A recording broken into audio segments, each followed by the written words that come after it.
learning revolution has begun in Zamboanga City.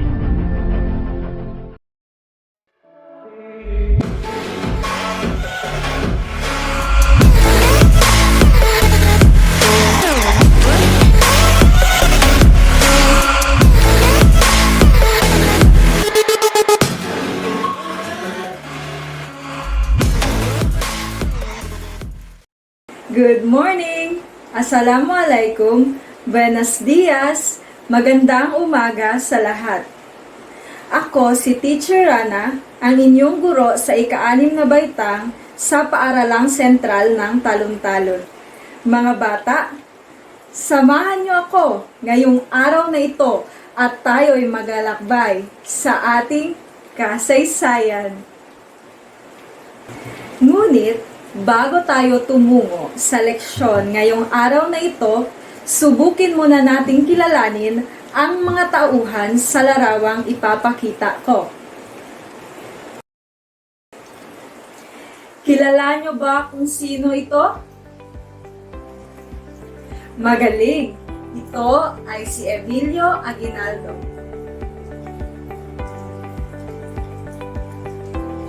At sino naman kaya ang tauhan sa larawang ito?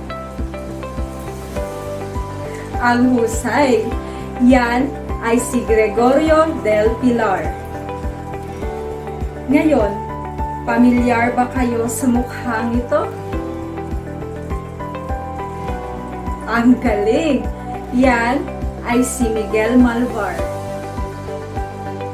Ito naman kaya? Tumpak, yan ay si Macario Sakay. Ngayon, ano nga kaya ang koneksyon ng mga larawang ipinakita ko sa tatalakayin natin ngayong araw na ito? Tara at alamin natin.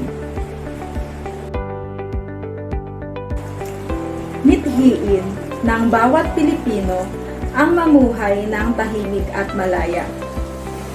Mababakas sa ating kasaysayan ang ginawa nilang pagpupunyagi at pagbubuwis ng buhay alang-alang sa kalayaan ng ating bansa.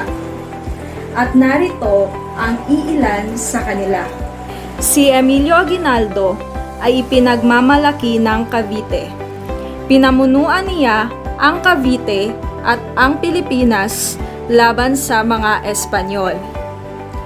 Noong ika-17 ng Pebrero taong 1897, nagapi niya si Camilo de Polavieja sa labanan nila sa Zapote.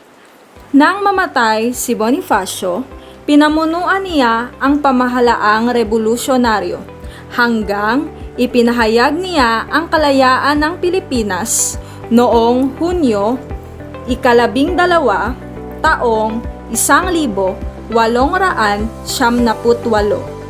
Siya rin ang naging unang Pangulo ng unang Republika ng Pilipinas.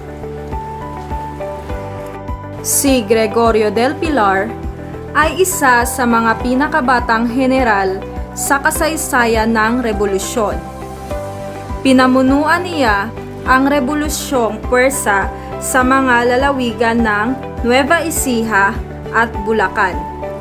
Nilusob niya ang puwersang Kastila sa Bulacan at di kalaunay nagtagumpay siyang pasukin ang mga ito sa kanyang pamamahala. Kasama ng kanyang mga tauhan, pumunta sila sa Caloocan at Maynila upang tulungan ang puwersa ng mga revolusyonaryo doon. Noong ika-2 ng Disyembre taong 1879, nakipaglaban siya kasama ang mga kapwa-revolusyonaryo sa Pasong Tirad upang makatakas si Aguinaldo. Si Miguel Malvar ay tubong Batangas. Pinangunahan niya ang pananalakay sa Talisay, Batangas. Siya ang nanguna sa labanan sa Magallanes, Bailen, Indang, at Alfonso sa lalawigan ng Cavite. Itinalaga siya bilang isang general sa Batangas dahil sa pagkakabuo ng revolusyonaryong pamahalaan ni Aguinaldo. Noong digmaang Pilipino-Amerikano, naatasan siyang maging sangay na general sa mga probinsya sa may katimugang Luzon. Noong taong 1901, siya ang namahala sa mga puwersa ng mga Pilipino, samantalang si Aguinaldo ay sumuko na. Si Macario Sakay ay pinanganak noong taong 1870 sa Tondo, Maynila. Kalaunan, siya ang naging pangulo ng sangay sa Dapitan. Nang madakip si Aguinaldo noong taong 1901, ipinagpatuloy niya ang kanyang ipinaglalaban. Itinatag niya ang Republika ng Katagalugan at hinirang niya ang sarili bilang pangulo nito. Sa panahon ng mga Amerikano, muli niyang binuhay ang katipunan at nagdagdag siya ng mga bagong kasapi. Gumamit siya ng taktikang gerilya at mga biglaang pananalakay sa kanyang mga paglusob sa mga Amerikano. Nakuha niya ang suporta ng masa at lalo pang dumami ang kanyang mga tagasunod. Dahil tapos na nating tunghayan ang mga kontribusyon ng mga natatanging Pilipino para sa kalayaan ng ating bansa, ngayon, aalamin ko kung talagang meron nga kayong naintindihan sa ating tinalakay. Game na ba kayo? Game na game! Para sa unang katanungan, ano ang naging mithiin ng mga Pilipino ayon sa ating tinalakay? Tama! Ang naging mithiin ng mga Pilipino ayon sa ating tinalakay ay mabuhay ng tahimik at malaya. Para sa ikalawang katanungan, sino-sino ang iilang Pilipino nakipaglaban para sa kalayaan ng ating bansa?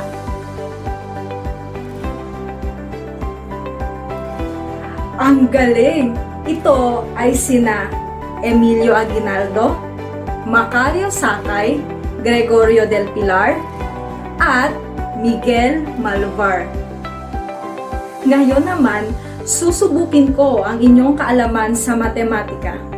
Para sa ikatlong katanungan, kung pinamunuan ni Emilio Aguinaldo ang Pilipinas laban sa Espanyol noong 17 ng Pebrero taong 1897 at pinamunuan naman niya ang pamahalaang revolusyonaryo noong 12 ng Hunyo 1898, gaano katagal siyang namuno bago ipinahayag ang kalayaan ng bansang Pilipinas? Tama!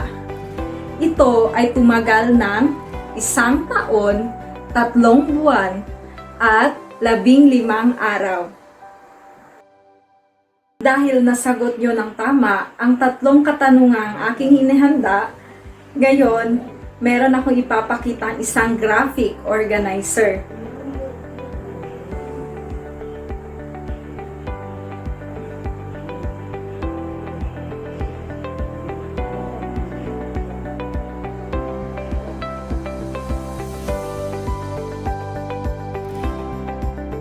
Sa graphic organizer na ito, tingnan natin ang nasa kabilang dako. Merong 4 na linya. Ngayon, tanungin ko nga kayo ulit kung sino-sino ang mga Pilipinong ating nabanggit na nakipaglaban para sa kalayaan ng ating bansa. Magaling! Si Emilio Aguinaldo, Gregorio del Pilar, Macario Sakay, at Miguel Malvar. Dito naman sa kabilang dako, ano naman kaya ang mga natatanging kontribusyon na kanilang nagawa para sa ating bansa? Okay, pakinggan ko nga. Ang galing!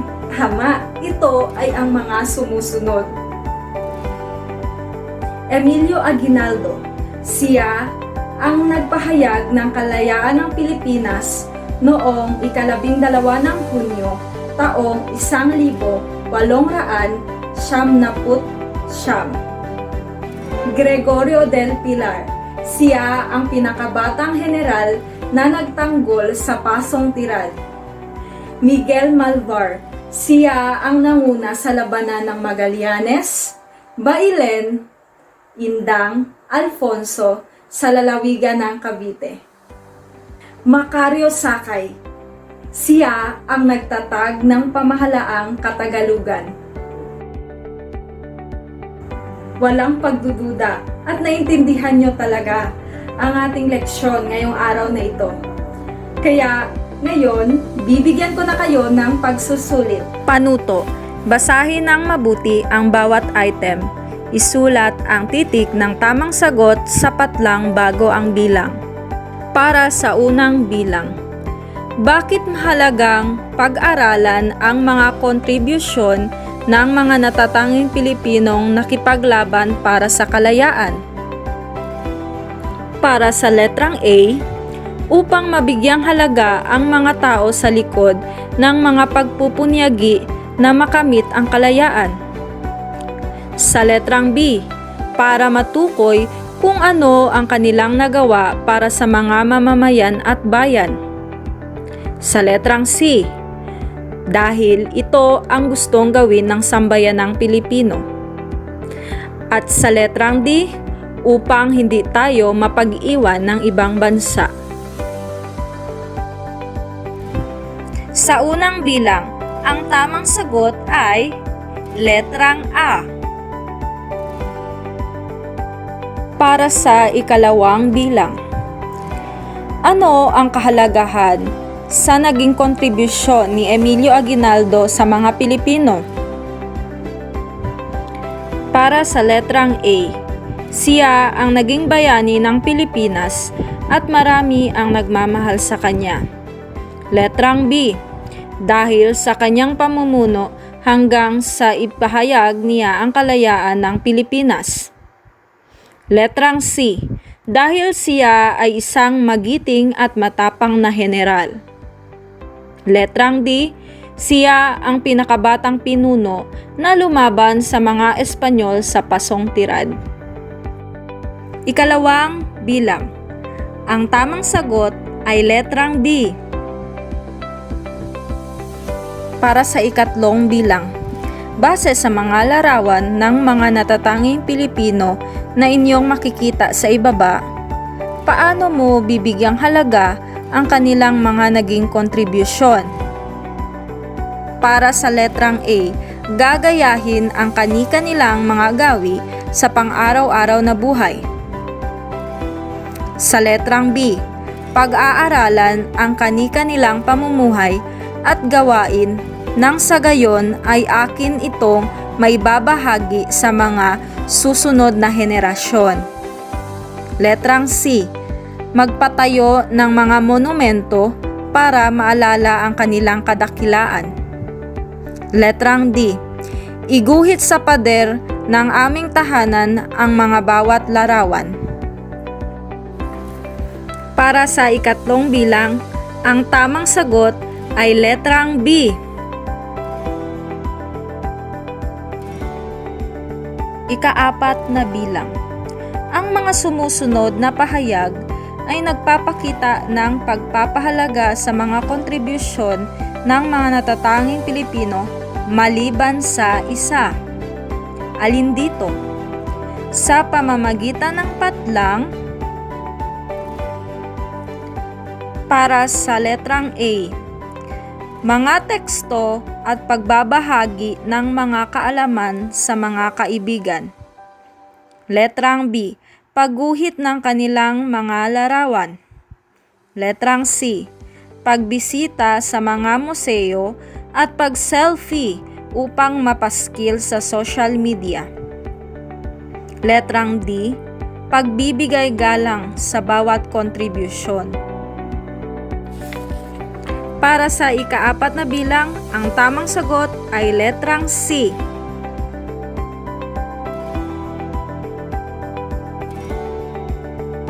Ang katanungan: anong kontribusyon ni Gregorio del Pilar na dapat nating pahalagahan? Para sa letrang A, nakipaglaban siya kasama ang kanyang mga kapwa revolusyonaryo sa Pasong Tirad. Letrang B, siya ang nagtatag ng KKK na naghahangad ng kalayaan sa pamamagitan ng revolusyon. Letrang C, naging katuwang siya ng mga katupunero sa pag-iingat ng mga papeles ng katipunan at sumama rin siya sa aktwal na labanan. Letrang D, itinatag niya ang Republika ng Katagalugan. Para sa huli o ika-5 bilang, ang tamang sagot ay letrang A.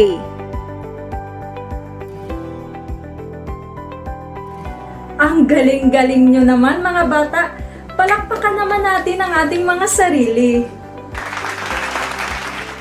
Muli, ito si Teacher Rana at ating pagkakatandaan na ang pag-aaral ng kasaysayan ay ang susi sa maunlad na kinabukasan.